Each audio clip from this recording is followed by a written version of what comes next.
I would like to invite a panel of experts to join me to go a bit deeper in like intervening on toxic masculinity and working with transgender adolescents. I'd like to invite Nontokozo Langwenya. She's a PhD officer from a PhD student at Oxford University, working with intimate partner violence, gender-based violence. Ndumiso Madubela, him, is the program specialist on adolescent boys and young men at NACOSA here in South Africa. Wessel van der Berg, he is the man care global officer at Equimundo. And I would like to confirm the also online attendance of another brilliant young activist, Monalisa Akintole. She's the program manager at Transgender Equality Uganda. Is she online? Is she online? Is she online? Yeah? Okay, so we start. So Nontokozo, I'd like to start with you. So you can just take us a bit of a step back and just give us an overview what are the key gender and other structural drivers that affect adolescents' ability to access SRHR services. Thank you. Hi, everyone. Great opportunity to speak today. I think many of the key structural or gender-specific challenges in terms of adolescents accessing SRH have remained quite the same, which is a sad thing to start by saying, right? We see that in a cohort that we have been looking at, which is about 2,000 adolescents, both boys and girls, that when adolescents come into a health facility and they're not met with kindness and they're not given time, that those are really the key predictors in whether or not they come back, right? We see that adolescents actually have a very good understanding of what they like. So we do have evidence from qualitative interview that say, you know, I went to this hospital, I requested this form of family planning, and I didn't get it. I came back again, I didn't get it. And then I fell pregnant in between that waiting period. And that for me really speaks to the fact that we are talking about family planning methods. Young people are making a decision about what method works for them. But when they come into our health facilities, they're not always met with kindness, acknowledging the social norms that Cynthia has really just spoken about. So it's a lot for them to already be presenting at our health facilities. And then when they do, there's also not enough time given just for that dialogue that they would like to have. So I'd just like to highlight those two structural issues that are still persistent, kindness and time. Thank you so much for setting the tone for the conversation. And now going back to boys and young men, Ndumiso, you've been working and researching ways of attracting, of increasing access and uptake of SRHR services by young men and boys, right? Who often have a very negative attitude towards these settings because for them it's a girl's thing, it's a woman's thing. So in your experience, what elements need to be in place for young men and boys to acquire a more positive attitude towards SRHR services? Yeah, thank you for your question. I think before I start speaking, it's important that I acknowledge my privilege as a man sitting on this panel. And that's a brilliant question. I think often interventionists and people in programs have been comfortable in saying men are hard to reach. Men are not hard to reach. They are hardly reached. It's important that we start creating spaces for men to call each other out. It's important that we create spaces where men can unpack these toxic masculinities. It's a futile exercise to sit here and talk about these great interventions and often they're focused around, you know, in South Africa at least, key holidays like the 9th of August is Women's Day, and then 16 days of activism in December. That's the only time we talk about activism. That's the only time we talk about calling men out. That's the only time we talk about all of these things that are happening in our country and the rest of the global community. So I think in the programming that we've done, we found what works is, because we've asked men and adolescent boys and young men, what is it that you want? And they want fast, free, and convenient services in SRH services. And then literally the simple answer is creating spaces for these men to unpack. Let's have dialogues with men. When we talk about teen parenting, when we talk about teenage pregnancy, let's not have that as a conversation for an adolescent girl and young woman. Let's bring the boy child in. I think we really ought to divorce this idea that interventions weren't happening in silos. If we're really serious about ending HIV in our lifetime, we have to start engaging the boy child. And yeah.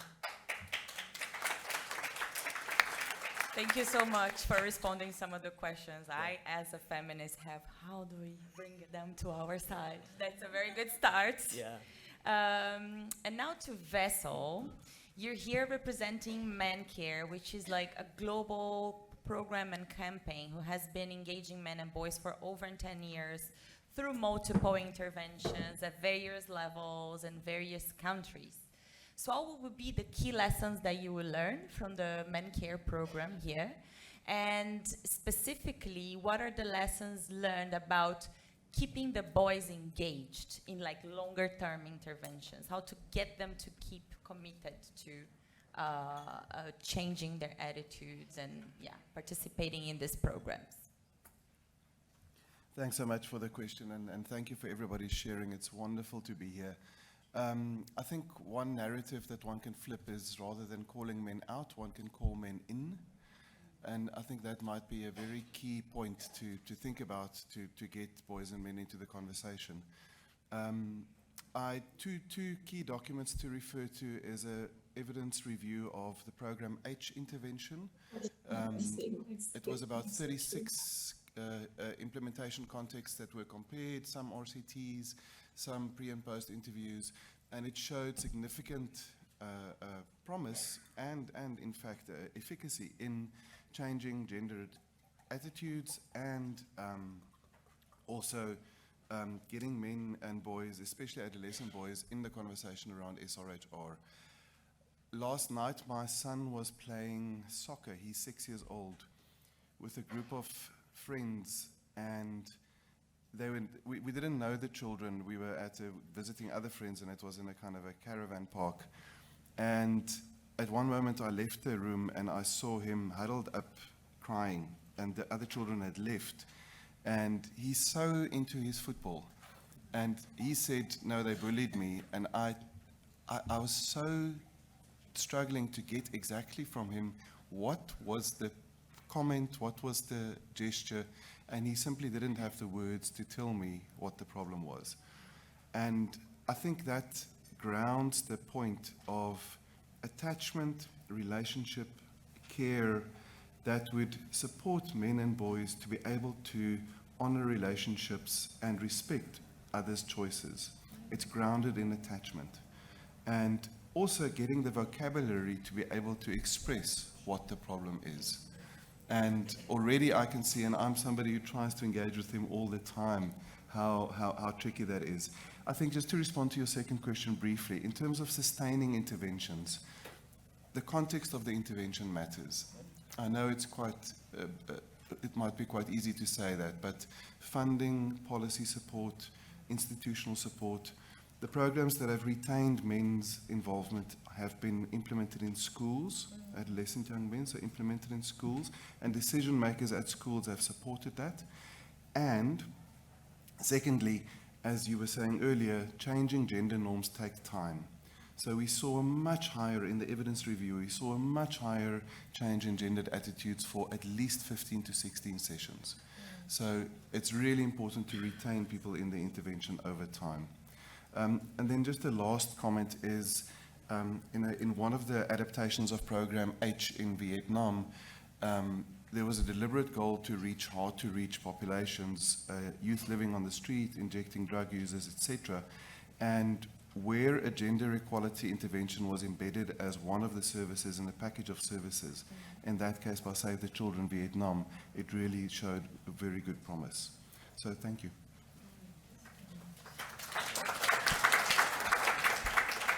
Thank Thank you, you two, for unpacking these questions. And yes, I think like it takes a lot of work to bring them to our side, and it takes sustainable and affirmative care, because there's so much peer pressure, right, to conform to ideals of what it means to be a man. So you need a support structure to retain those that turn into champions for change, like you mentioned in your presentation.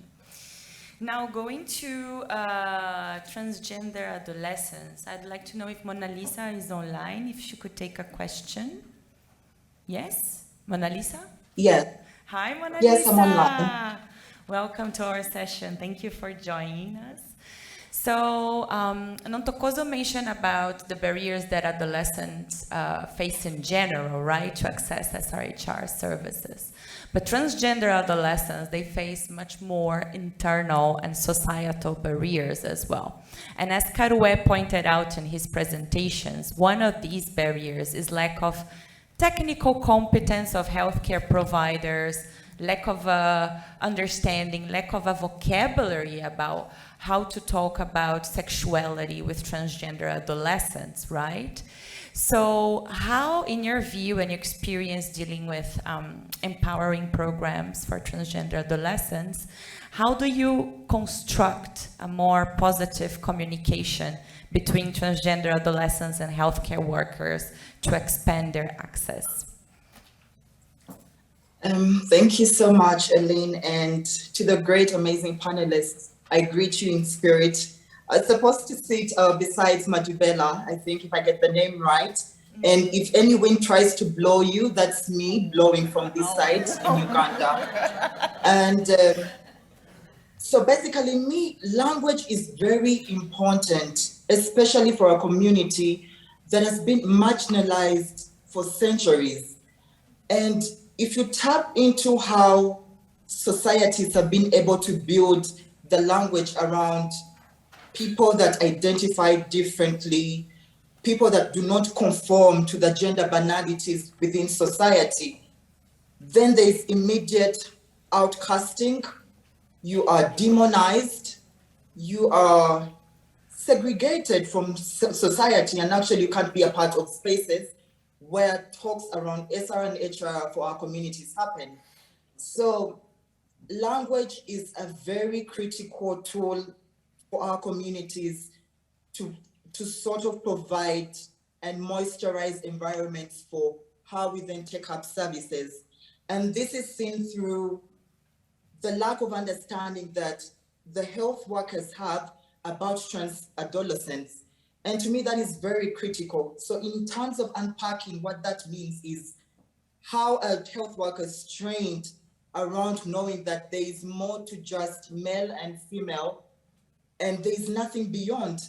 So for me, as I'm introducing myself actually in conferences, I say that I'm a gender expansive person, that I can be anything in society. And until we realize and articulate what it means to be diverse, then it will leave us in spaces where we're not seeing how to program for people that need the programming.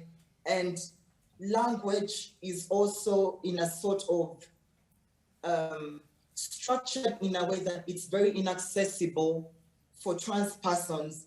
What do I mean? When you speak about gender expansive people with healthcare providers, do they actually know what that means? Because they've been, from the fabric of our training in schools and how we are raised, because of the culture and the religious beliefs that we have as an African continent, is it limits you beyond thinking that you can be male, you can be female, and there's something beyond to that. So if you do not also be able to realize that people are more than just what meets the eye in terms of the sex and everything, it leaves us in situations where the language itself is not accommodative to trans adolescents. And no wonder why even that small gap, which has been sort of covered for safe of a bit of people that have gotten this knowledge to be able to engage with communities like us and seek out to understand who are gender and sexual diversity persons. So we also need to unpack what that means for our communities. what that means when a transgender person accesses health settings. I'll not tire to say that the traditional and the religious beliefs within our systems have made it seem that our existence is immoral. We are outcasts. We are demonic, like I said earlier. So until we decolonize our thought around what it means to be expansive, because the beauty about it is we as humans, we have had to say, oh, I love nature because they're different colors. I love animals because they're also animals that are different. They're animals that are heterosexual, bisexual, and all these things. But when it comes to a human being, and specifically for a transgender community, we have failed to appreciate those diversities. And to us, language means that we have to now come back on the drawing board and re-educate communities that seem not to understand who we are, so that even the pronouns that are accorded to us are respected, appreciated. And when we speak about respect, what does respect mean to us as a community? And respect begins from the language that addresses us as people that are different, people that can be so many things, people that cannot be boxed, because language is also binary in nature, where it looks at a man and a woman. So leaving aside people that identify differently, that do not see themselves in these spectrums, and so even the services in that sense do not cater for persons like us. So even the language, furthermore, around KPIs and the use of words like hard to reach communities, to me, that is very vague in a sense that we are part of these communities ourselves. If you're saying you cannot reach us, let us tell you that we are actually part of the community and in your vicinities, and you're actually reaching us, but you're just refusing to give us the services, which I'm re-echoing what somebody said on that platform of, we are not hard to reach communities, but you're just finding it hard to reach us, which is insane. For me, it makes me wonder what kind of services then do we give to persons that we call hard to reach communities. And to address this, to kind of like absorb and moisturize the language that comes into talking about transgender issues, and then how we access SRHR services within our respective communities, is that it needs to come from us as ourselves, as a transgender community, to educate, to re-educate, to make people unlearn the colonial way of, oh, a man is structured in manly roles, a woman is structured to do womanly roles, and transcend that thought. And that would only come from if the trainings within our communities actually enable us to tackle such issues and bring them to light.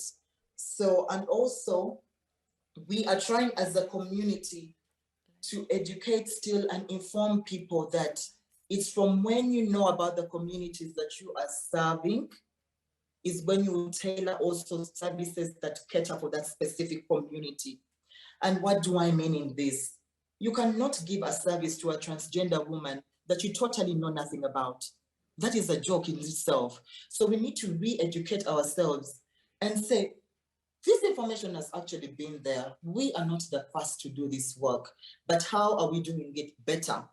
How are we seeing that trans communities that actually isolate themselves from coming out to seek SRHR services are able to come to these spaces and deliberate and have their issues planned for, programmed for, because nobody is a blank page. We literally have things that also press us, and we have solutions to those specific issues, and we are experts in that sense.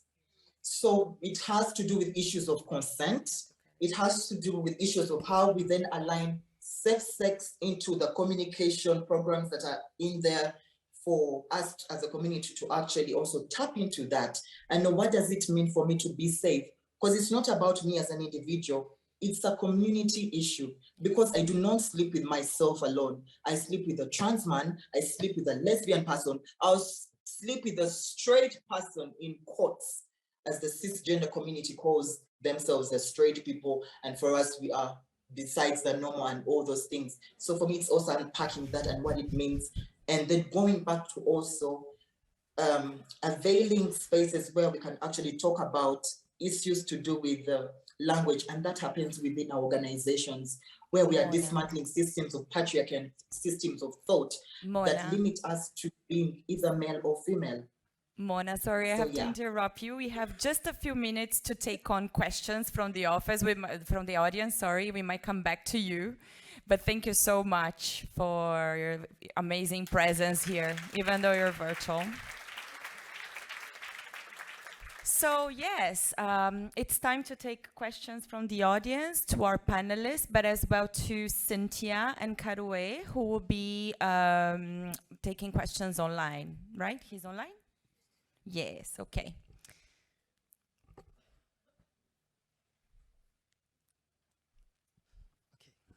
Good day, everyone. I go by the name of Ratanam Puswani from Grassroots Soccer, but you can call me RT or Mr. Price. So I was touched by the scenario of Mother of Hope in Cameroon about Nadia, a 14-year-old. So I know a girl child, whenever he goes through a menstruation or periods, the tone that we use as parents, I think it needs to be a right tone. It doesn't mean when you're a girl child, you need to say as a parent, you must look after yourselves because boys will look at you and then you are in a stage of being pregnant. I do interventions and I implement interventions in school, especially in primary schools, high schools, and things like that. It doesn't mean when you menstruate as a girl child, you just say that you're going to be pregnant. You need to talk to her. You need to tell her, you know what do I need to do to help you out? Because some other parents, they're ignorant. They don't want to learn. You know, back in the days, whenever you are a girl child or boy child, we have single parents. I was so scared to talk to my mom about sex because I'm a boy child. You know, I say, yo, mom, I'm going to miss these things, weird dreams. Is it time for me to have sex? You'll say, my boy, not now. You're not in the right stage to have sex, and I don't want you to talk to me about sex. So I think the tone that we use, and we must be educated as parents too. We do roundtables, we do interventions in their homes, but they will tell us, you know what, I don't have time for you. Don't teach my son about, or my daughter about sex. I think it's high time, parents, aunties, uncles, it's high time that we say, let's be educated. I loved my brother there, Ndumiso, what he said.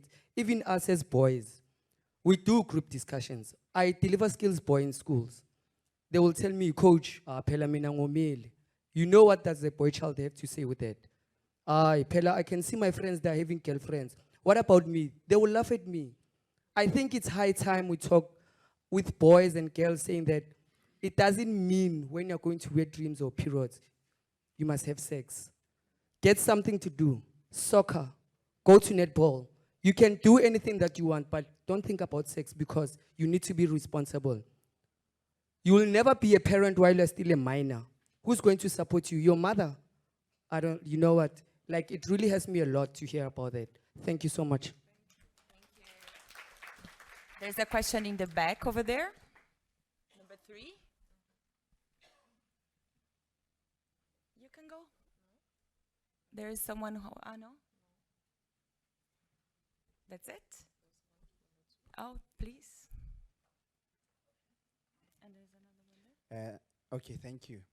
I liked the, by the way, I am Santi from the beautiful kingdom of Lesotho. So I like the emphasis on the male and boys engagement. So I asked the question in the previous workshop that we had. I didn't quite get the answer, and it comes back again. I still have the question. What is in place to engage the men? Is there a curriculum in place? What does it cover? How was it informed? That's, I think, want to take that thing as take it back home to see how best we can engage men.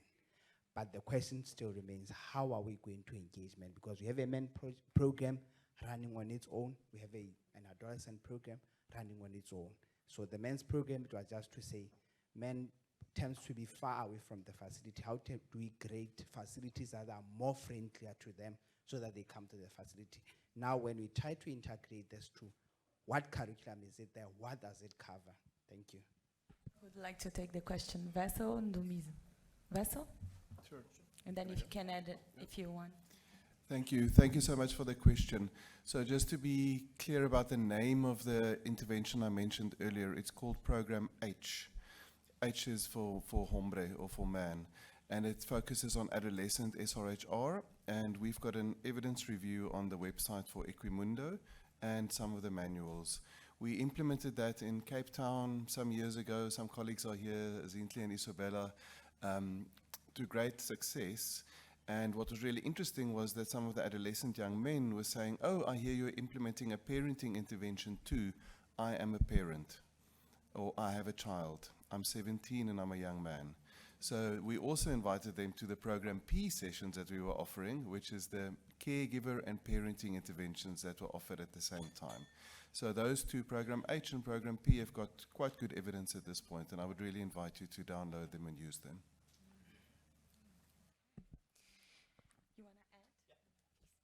Yeah, thank you for your question. And just to add on, in terms of programming that does exist, so we just recently worked on behavioral-based intervention called No Means No for boys. So initially how it started, it's a gender prevention, gender-based violence prevention program and curriculum. And essentially it started with how do we give adolescent girls and young women tools to defend themselves, to not be raped. But then it quickly moved to, well, for the boy child, it's instead of us just talking to the adolescent girl and young woman, teaching her how not to get raped, let's talk to the boy child and tell him, and teach him how not to rape. And teach him how to intervene when his peers, because we know that men listen to each other. We know that men listen to each other. We know that men do, like what the speaker was saying, they do congregate. We know the spaces that they are in. Programming needs to just be there. We just recently had a dialogue, and my employers were really nervous about this, because I said, if we want to have interventions for the men that are at risk, those men are not coming to us. We need to go to them in their communities. So we had a dialogue in a tavern in Soshanguve. And our biomedical partner that was testing, we asked them in the last 3 months, how many people did you test? And in the last 3 months, I think they said 100 people, self-presenting men. In that day, we tested 86 men in one tavern. So it just goes to show, if we are serious about this, we have the resources, we have the tools, we just need to go to the spaces that men navigate, go to the spaces that men frequent, and give them, and it's really important that these solutions are not us to them, they're co-curated. Let's ask men, let's engage adolescent boys and young men and older men, how do they want their services, and then present them like that. Thank you.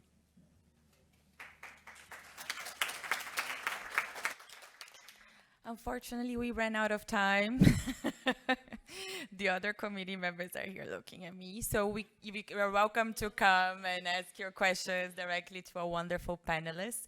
Thank you so much for those here, for those online in Uganda, in Brazil, for sharing your experiences. And I think like the underlining message is it takes courage to acknowledge that young key populations exist among adolescents, like Karuwe, like acknowledge that we need to engage men and be like intentional about it, and be very affirmative and supporting these groups. Thank you so much, everyone.